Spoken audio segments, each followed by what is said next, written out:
예레미야 25장입니다.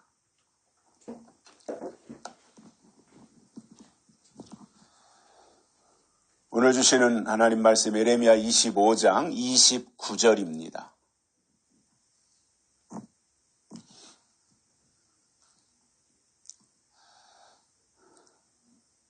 보라, 내가 내 이름으로 일컬음을 받는 성에서부터 재앙 내리기를 시작하였은즉 너희가 어찌 능히 형벌을 면할 수 있느냐? 면치 못하리니 이는 내가 칼을 불러 세상의 모든 거민을 칠 것임이니라 하셨다 하라. 만군의 여호와의 말이니라. 아멘.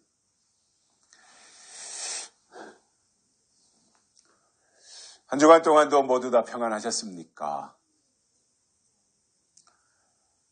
하나님을 만나는 일과 사람을 만나는 일 중에서 어느 쪽이 더 재미있을 것 같습니까?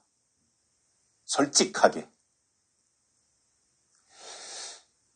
아무리 믿음이 좋다고 하더라도 인간적으로 하나님을 만나는 일보다는 사람을 만나는 일이 더 재미가 있습니다. 왜냐하면 사람은 사람을 만나며 살게 되어 있습니다.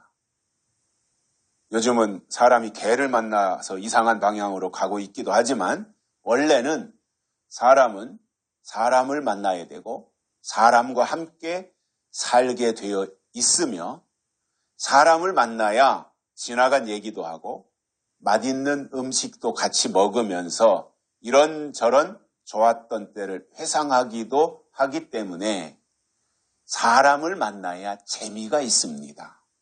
그래서 가까운 친구들을 자주 만난다던가 아니면 젊은 남녀가 사랑하는 사람을 만나는 것이 또 기대가 되고 기다려지기도 하는 것은 그것이 재미가 있기 때문에 그렇습니다.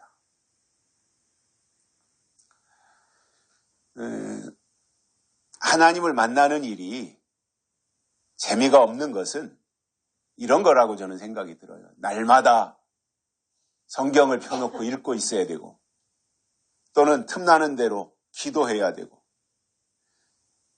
매일매일 이 생활이 반복되어지다 보니까 그 자체로는 그다지 재미있는 일이 아니라는 겁니다. 그럼에도 우리가 살기 위해서는 하나님을 만나야 하고 다른 어떤 만남보다도 하나님과의 만남이 최고이며 하나님은 하나님을 만난 자들을 통해서 자신을 계시하시고 또 나타내시는 것은 맞는 일입니다.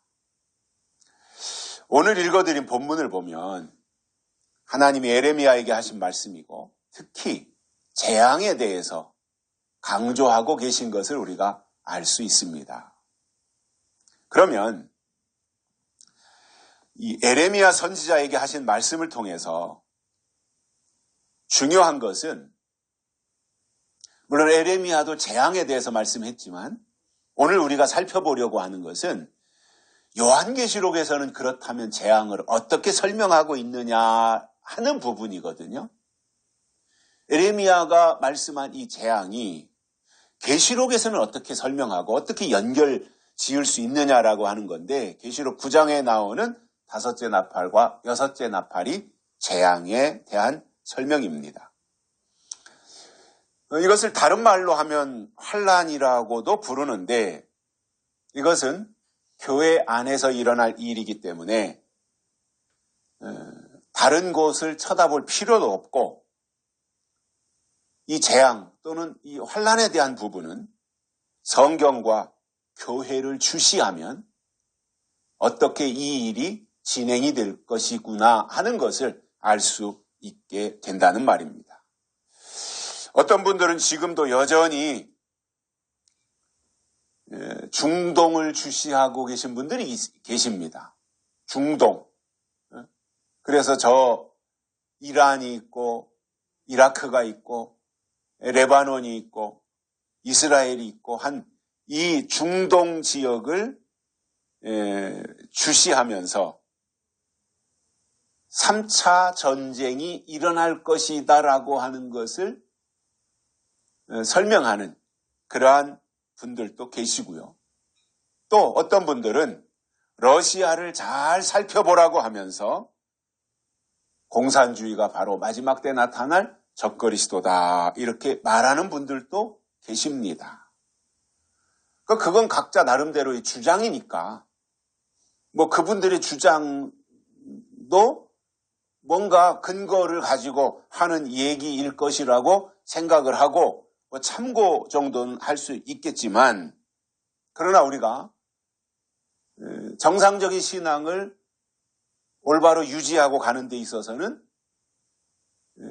제일 정확한 성경이 어떻게 말씀하고 있는가, 이것이 제일 중요한 것이고, 정보가 잘못되면 현재의 삶도 그릇되어지고 앞으로 가는 방향도 틀리게 될 수밖에 없잖아요.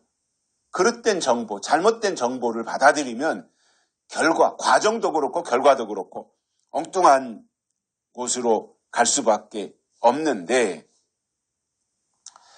결국은 정보가 잘못되면 준비하는 데 문제가 생기는 거잖아요. 준비. 그래서 오늘은 재앙이 임하는 순서가 어떻게 되는지 3가지를 깨닫고 은혜를 받겠습니다. 첫째, 내 이름으로 일컬음을 받는 성에서부터 재앙 내리기를 시작하신다, 이렇게 설명해 주고 있습니다. 세상의 일도 보면 진행하는 순서가 있어서 그 순서대로 해야지, 순서가 뒤죽박죽 앞뒤가 다 바뀌어버리면 그 일은 제대로 될 수가 없는 겁니다. 그래서 좀 느리더라도 순서대로 해야 일도 정확하고 또 한 번에 그 일을 다 끝낼 수가 있는 거지 않습니까? 예를 든다면 어떤 사람이 집을 한 채 짓는데 집을 짓기 전에 가장 먼저 그런 생각을 하지 않겠어요? 아, 내가 집은 몇 평으로 해야 되겠다. 25평짜리를 져야 되겠다. 30평짜리를 져야 되겠다. 그런 생각을 하고, 아, 내가 딸 2에 아들 1니까 적어도 방 3개 내지 4개는 해야 되겠다. 그런 것으로 이제 구상을 다 한 다음에 거기에 맞도록 설계를 요청하잖아요. 그리고 나서 설계가 나오면 해당 관청에다가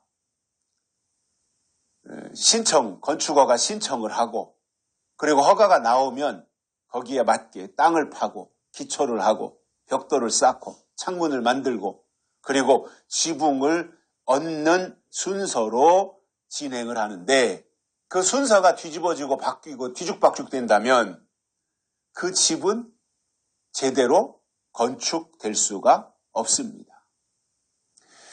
하나님의 일을 하는 데 있어서도 제일 중요한 것은 저는 순서라고 생각을 합니다. 그 순서가 있어야 하나님의 일을 우리가, 하나님이 어떻게 일하시는구나, 그러니까 앞으로 이렇게 일이 전개되겠구나 하는 것을 예측을 할 수 있는데, 하나님의 일을 보니까 창세기에서 천지창조를 시작으로 계시록을 끝으로 해서 모든 일을 마무리하고 천년왕국이 이루어지는 그 단계까지 하나님이 일하시는 순서가 있더라는 거예요. 그리고 하나님은 그 순서대로 차근차근히 그 일을 진행을 하시는 것을 우리가 성경을 통해서 알 수 있고, 요한계시록만 가서 보더라도 마지막 하나님의 일이 이루어지는 순서가 정확하게 기록이 되어 있는데, 인, 환란, 재림, 심판, 천년왕국이라고 하는 이 순서대로 하나님이 계시록의 일도 진행을 하실 거라고 하는 것을 우리가 충분히 예상을 할 수 있습니다. 그 중에서 재앙을 내리실 때 하나님의 일컬음으로 받는 성에서부터 시작해서 세상으로 나간다고 하는 것인데, 하나님의 이름으로 일컬음을 받는 성은 지금으로 말하면 교회입니다. 그러므로 하나님이 보내실 재앙은 교회에서부터 시작해가지고 세상으로 나간다는 말이고, 이 말은 결국은 하나님이 교회를 심판하신다라고 하는 의미를 포함하고 있습니다. 베드로전서 4장 17절에서 베드로가 말한 것도 보면, 하나님의 집에서 심판을 시작할 때가 되었나니 만일 우리에게 먼저 하면 하나님의 복음을 순종치 아니하는 자들의 그 마지막이 어떠하며 라고 말씀하신 것에서도 알 수 있는 것처럼, 심판은 하나님의 집인 교회에서 시작한다라는 것입니다. 그런데 오늘날의 문제가 뭐냐면, 하나님은 교회에서 재앙 내리기를 시작한다라고 하셨는데, 이 시대의 교회들을 보면 교회는 안전지대라는 거예요. 모든 재앙이나 환난으로부터 교회는 가장 확실한 피난처다, 이렇게 말하는 거예요. 그럼 이 부분은 천주교가 교황 무오설, 교회 무오설을 주장하잖아요. 천주교가.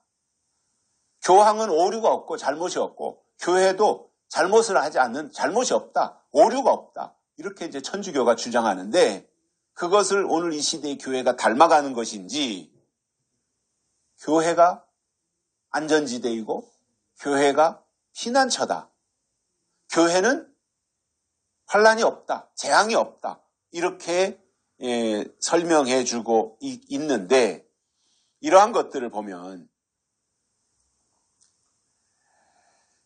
하나님의 의도와는 얼마나 다른 것이냐 이거예요. 물론 예수님 이 땅에 오셔서 처음 세운 교회는 완전한 교회였지요. 예수님이 승천하시고 나서, 마가다락방에 성령이 임하고 나서 세워진 교회는 가장 완전한 교회였겠지요.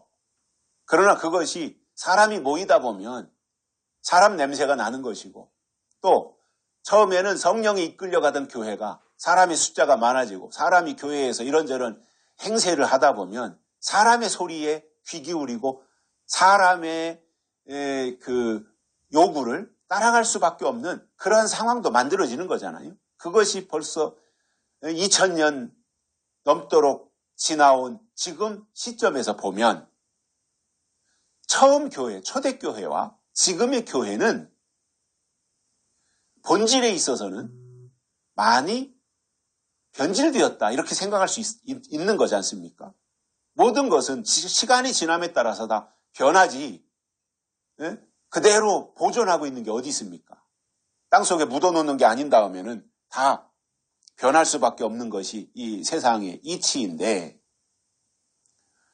2000년이 흘러오는 동안 교회도 이것저것 섞이면서 혼합주의가 되고 인본주의가 섞이면서 종교다원주의가 들어오면서 본래의 교회의 색채가 변색된 이러한 모습들을 볼 수 있는 거거든요. 그러니 하나님은 교회에서부터 재앙 내리기를 시작한다고 하셨는데, 교회는 그것도 모르고 교회는 평안하다, 교회는 안전하다, 교회는 안전지대다, 교회는 이 시대의 피난처다라고 말하고 있다면 이것은 얼마나 답답한 노릇이 되겠느냐라는 거예요.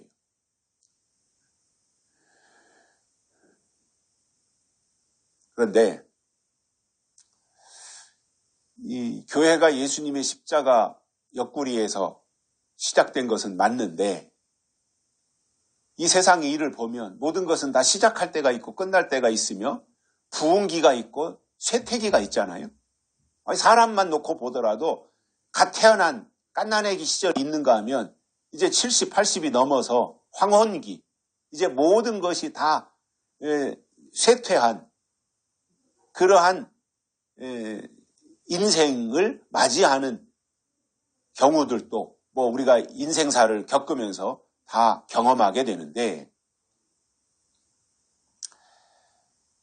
에레미야 선지자가 말씀한 것을 보면 하나님이 교회에서부터 재앙을 내리시겠다라고 하신 이 말씀을 이 시대의 교회는 엄중하게 생각하고 귀담아 들어야 될 부분이라고 하는 거예요. 정말 하나님을 믿고 하나님 나라에 가기를 소망한다면 오늘 주시는 이러한 내용들이 주여 믿습니다 하는 것보다 훨씬 더 중요한 내용, 비중을 차지하고 있는 것이 된다는 말입니다. 그래서 교회에서부터, 이 성에서부터 재앙 내리기를 시작하신다라고 하는 것은 교회 시대가 끝났다 그 말이고요. 그래서 그때부터는 갈대 지팡이로 청량해서 변질된 교회에 대해서는 하나님이 심판하시겠다라고 하는 의미가 된다는 말입니다. 하나님은 오래 참으시고 회개할 기회를 주시지만 끝에 가서는 반드시 재앙을 내리시고 심판하신다고 하는 것이 성경입니다. 그렇다면 앞으로 임할 재앙이 어떻게 나타나는지, 앞으로 교회 안에 재앙이 어떤 식으로 나타나는지 그것을 계시록 9장 18절에서 이렇게 설명합니다. 이 새 재앙 곧 저희 입에서 나오는 불과 연기와 유황을 인하여 사람 3분의 1이 죽임을 당하니라. 그러니까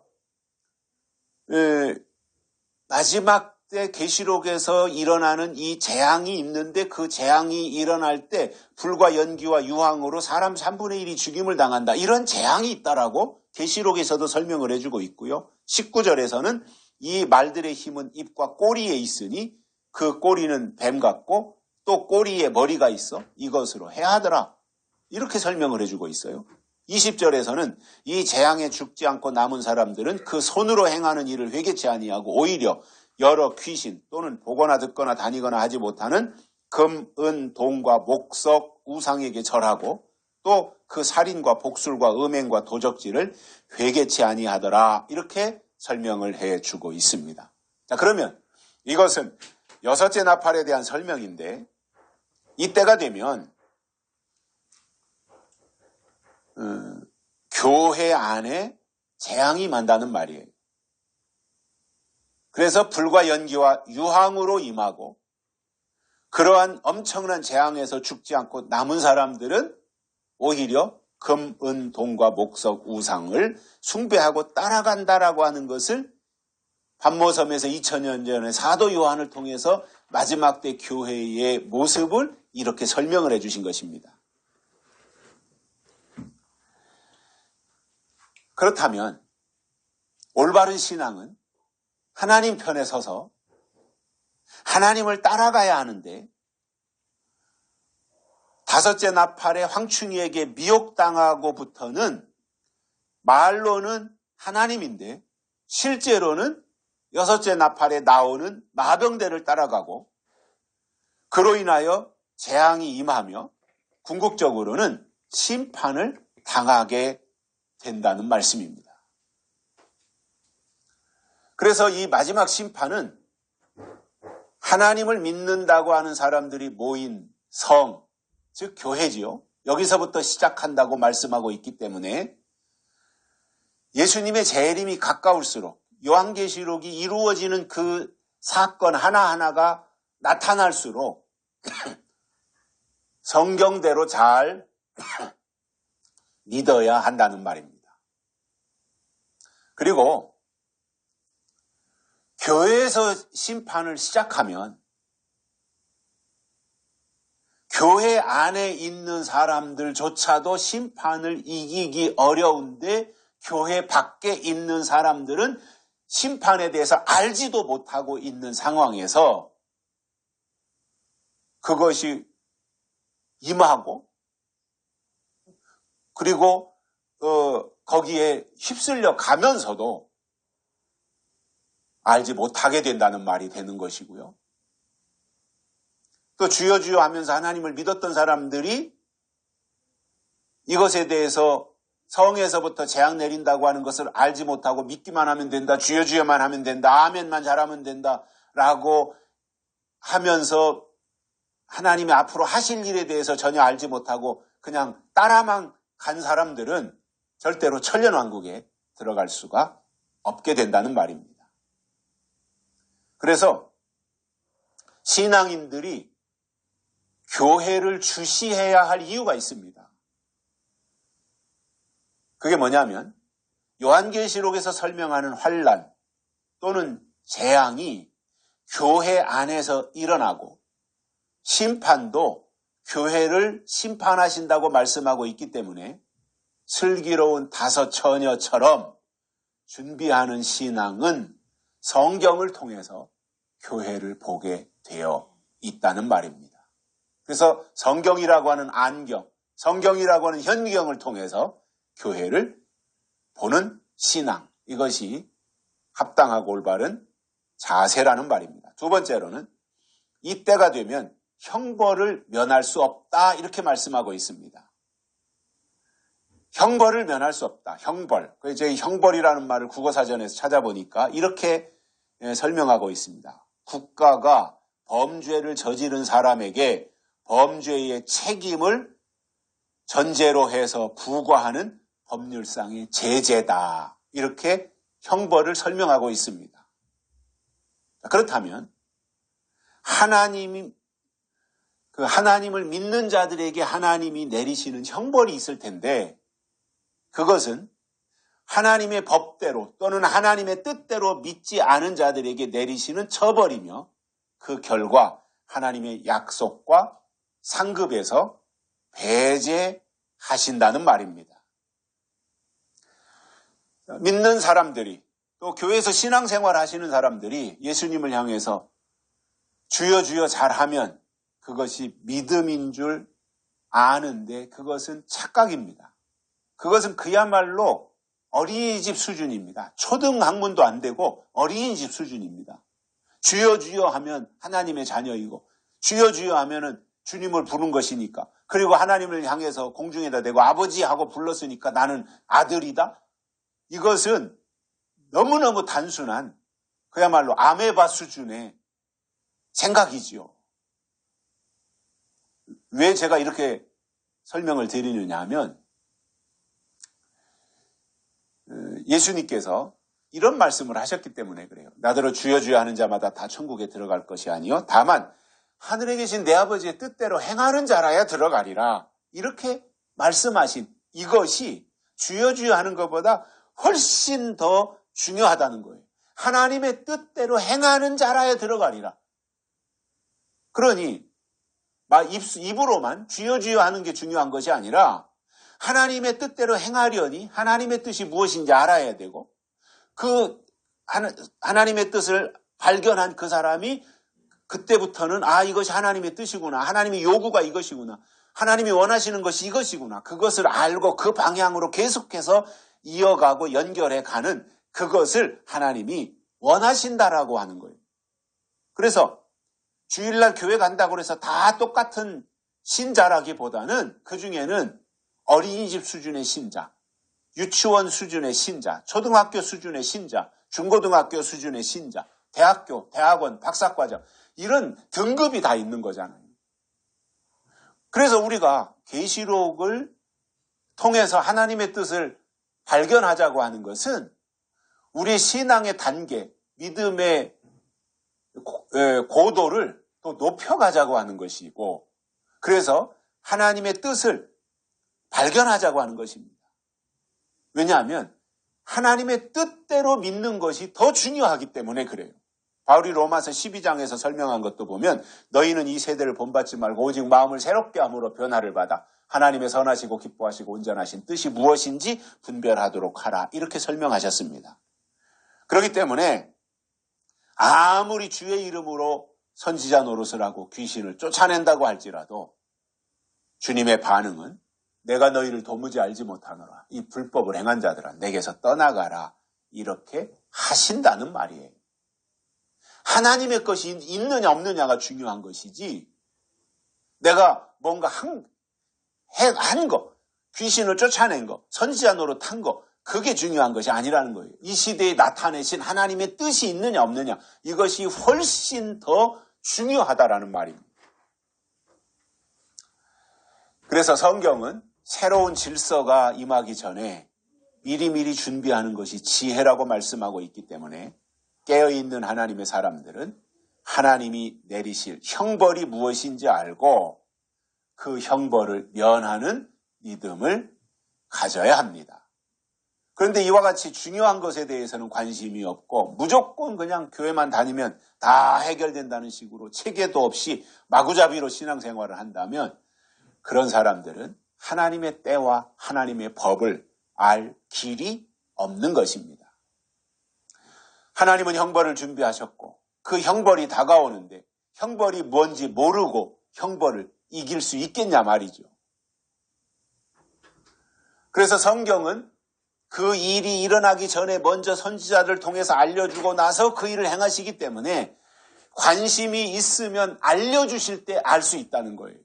아모스 3장 7절에 보면 주 여호와께서는 자기의 비밀을 그 종 선지자들에게 보이지 아니하시고는 결코 행하심이 없으시리라 이렇게 말씀하셨습니다.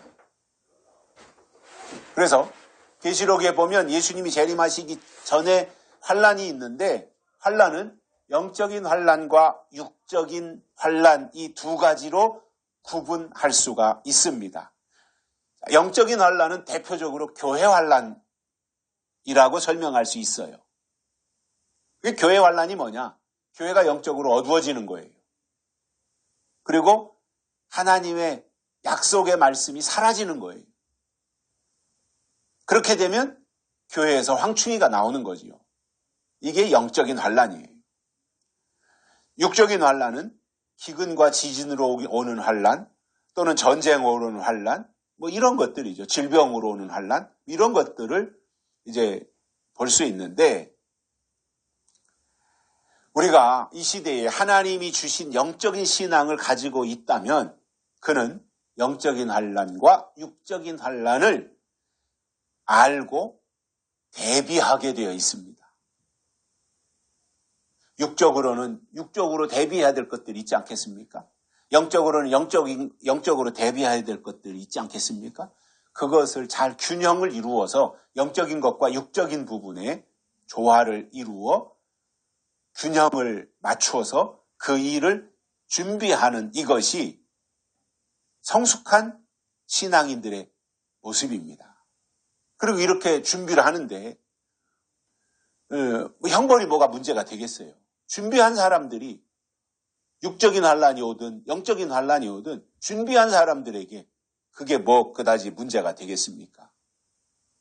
그래서 형벌이 뭔지 아는 사람들이 환란도 이기고 하나님이 예비하신 천년왕국에도 들어갈 수 있습니다. 하나님은 하나님을 믿는 사람들이 형벌을 이기고 환란에서도 승리하기를 원하시는데 유다 백성들은 관심이 엉뚱한 데가 있다 보니까 재앙이 임하는 것을 알지 못했던 것입니다. 하나님에 대해서 관심이 없었고 하늘의 신령한 것에 대해서는 비중을 두지 않았으며 세상 사람들처럼 똑같이 땅의 것을 위해 살면서 습관적으로 주일날 교회 가고 아멘을 한다면 그것은 믿음이 아닌 것입니다.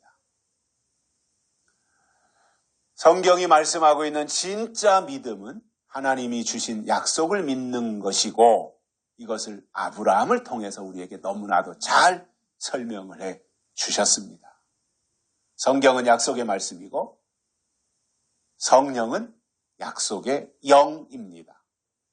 부활하신 예수님이 하늘로 승천하시기 직전에 하신 말씀이 예루살렘을 떠나지 말고 내게 들은 바 아버지의 약속하신 것을 기다리라 이렇게 말씀하셨습니다. 그때 그 말씀을 듣고 떠나지 않고 마가다락방에서 약속하신 것을 끝까지 기다렸던 사람들이 120명이었고 그 120문도에게 약속하신 성령이 임했으며 하나님은 그들을 통해서 은혜 시대라고 하는 새로운 시대를 열어 놓으셨던 것입니다. 그러므로 하나님의 약속으로 믿음을 지키는 사람들은 성경을 통해서 하나님의 뜻과 법을 알기 때문에 형벌을 당할 이유가 없습니다.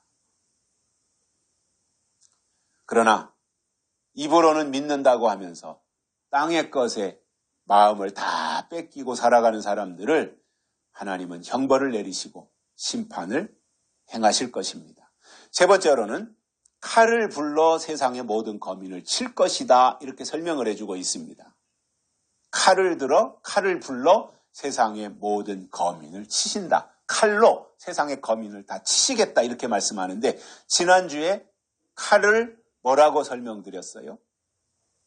하나님이 예레미야 선지자에게 주신 진노의 잔이 하나님이 보내신 칼이다, 이렇게 말씀하셨어요. 그래서 그 진노의 잔을 마신 자들이 비틀거리며 미칠이라고 하셨는데, 그 잔이 바로 여호와의 칼이라는 말입니다. 칼은 심판이고, 하나님은 심판이라는 칼로 세상의 모든 거민을 치시는데, 하나님의 심판은 보복이 아니라 공의를 나타내는 수단이라는 말입니다.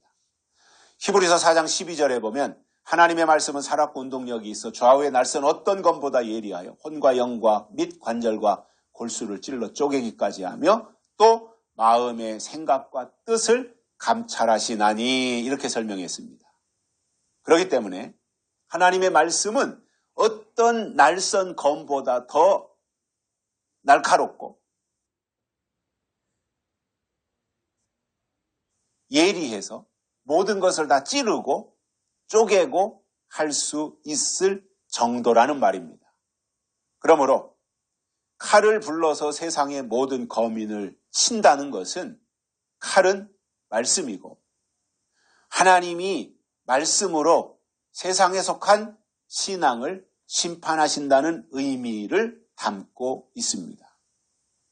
사사기에 보면 하나님이 기드온을 통해서 300명의 정예부대를 심판하실 때 32,000명에서 10,000명 줄여가지고 그 10,000명을 데리고 강물이 있는 곳으로 데리고 가서 물을 먹게 하고, 그리고 그 물 먹는 태도나 물 먹는 자세를 통해서 기드온의 군대를 구별하셨습니다.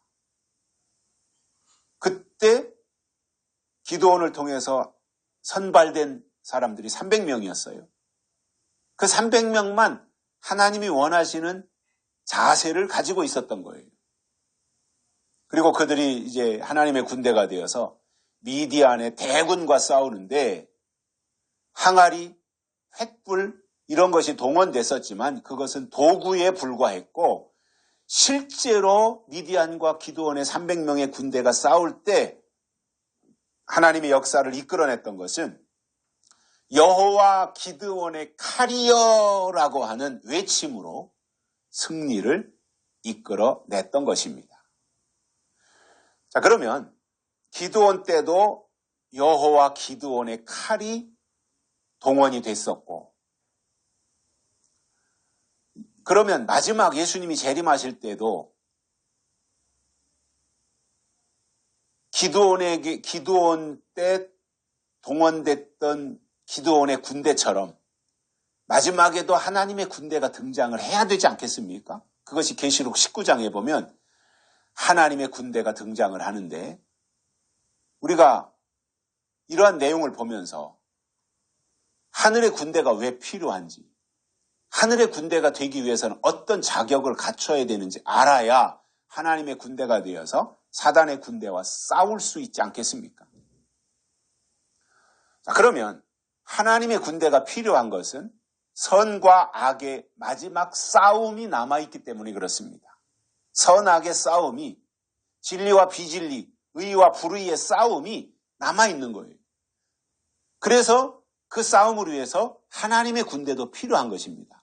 계시록 16장 16절에 아마겟돈 전쟁이 나오고, 이 전쟁을 위해서 하나님은 하나님의 인맞은 종들을 불러 모으신다고 했습니다. 그래서 아마겟돈 전쟁을 위해서 동원된 군대가 하늘 군대이고, 아마겟돈 전쟁은 중동에서 일어나는 전쟁이 아니라 교회 안에서 일어날 영과 육이 싸우는 마지막 전쟁입니다. 자, 그러면 하늘 군대는 누가 될 수 있는가? 그 자격을 보면 계시록 19장에서 시고 깨끗한 세마포 예복을 입어야 하는데 이는 성도들의 옳은 행실이라고 했고요. 변질된 교회인 음력교회와 타협하지 않는 신앙의 정절을 유지하고 있어야 된다는 말입니다.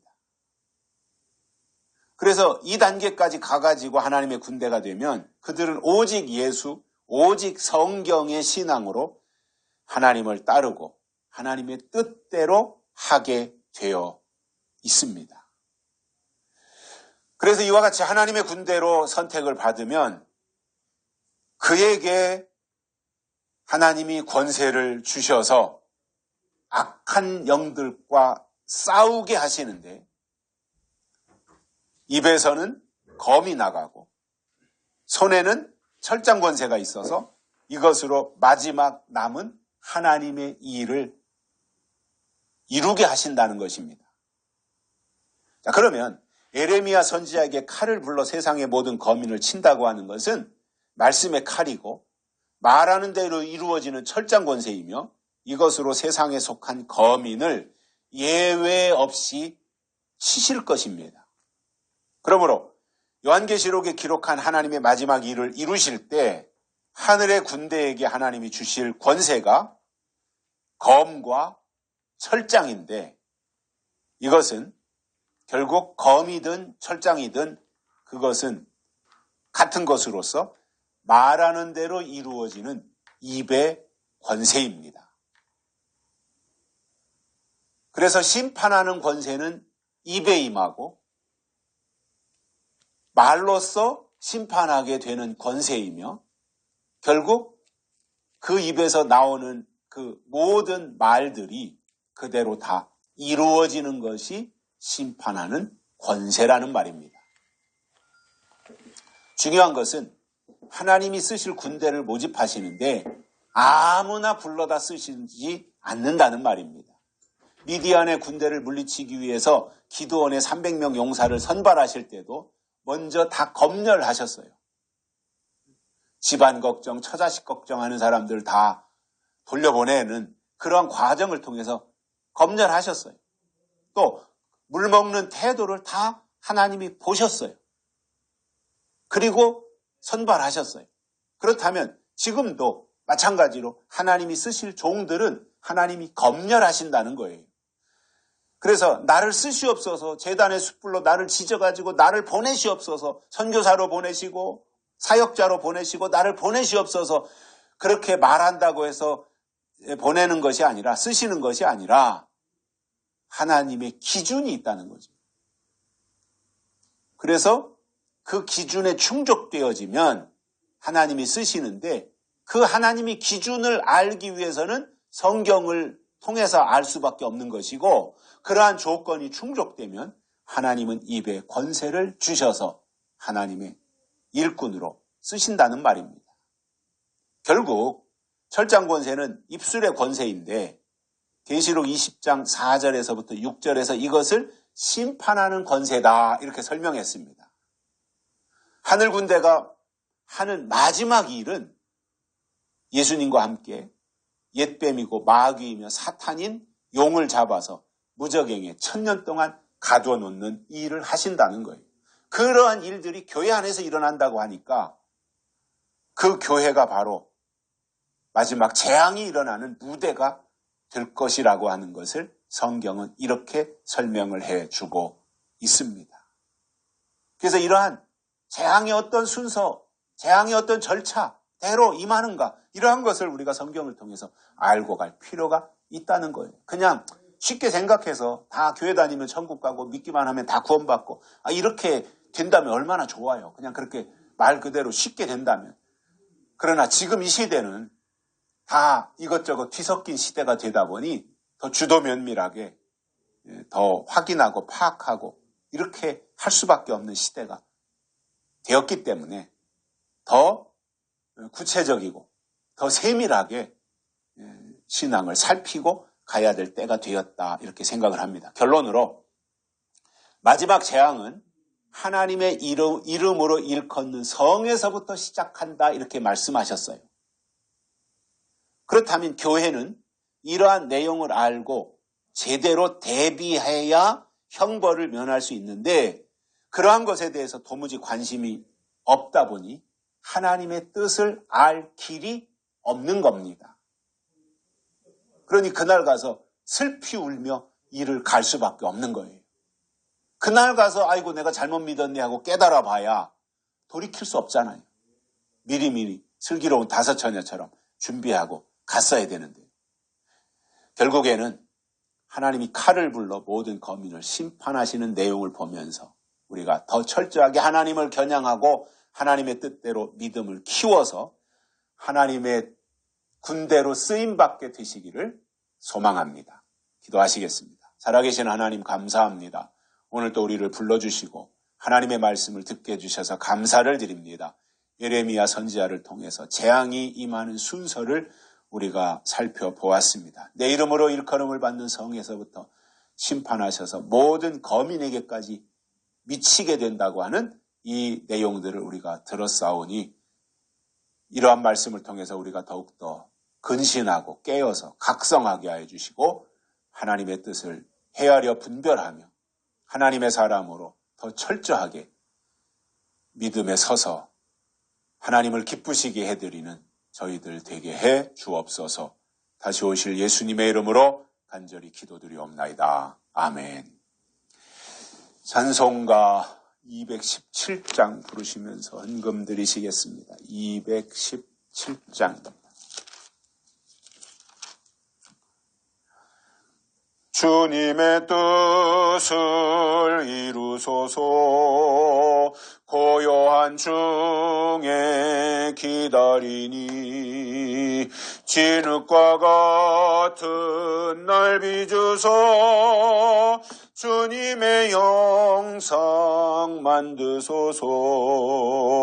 주님의 뜻을 이루소서. 주님 발 앞에 엎드리니 나의 맘속을 살피시사 눈보다 희게 하옵소서. 주님의 뜻을 이루소서. 병들어 몸이 피곤할 때 권능의 손을 내게 펴서 새롭게 하여 주옵소서. 주님의 뜻을 이루소서.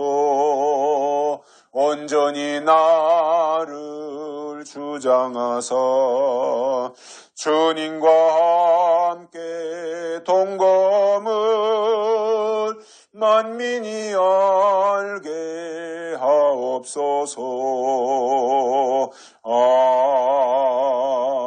아멘. 살아계신 하나님 감사합니다. 오늘 또 우리를 불러주시사 하나님의 말씀을 듣게 해주시고 우리에게 또한 깨달음을 주셔서 감사를 드립니다.